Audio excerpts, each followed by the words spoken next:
नमस्कार. बुद्धिमत्ता चाचणी या विषयातील लयबद्ध मांडणी या घटकातील अक्षरांचा वापर या उपघटकाचा आज आपण अभ्यास करणार आहोत. लयबद्ध मांडणी एखाद्या विशिष्ट गटाच्या मांडणीत वस्तूंचा एकच समूह पुन्हा पुन्हा विशिष्ट क्रमाने येत असेल तर या मांडणीला लयबद्ध मांडणी असं म्हणतात.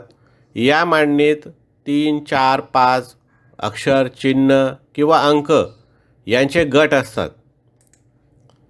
अक्षरांची लयबद्ध मांडणी या प्रश्न प्रकारात इंग्रजी अक्षरांची मालिका असते, काही वेळेस मराठी अक्षरांची मालिका असते. या मालिकेतील काही अक्षरे गाडलेली असतात. या अक्षरांचा क्रम ओळखून गाडलेली अक्षरे निश्चित करून रिकाम्या जागी भरावयाच्या असतात. अशा प्रकारे अक्षरांची लयबद्ध मांडणी करावी लागते. ही लयबद्ध मांडणी पुन्हा पुन्हा अक्षर मालिकेत येते म्हणून त्यांचा ताल लय बनतो, म्हणून याला लयबद्ध मालिका असं म्हणतात.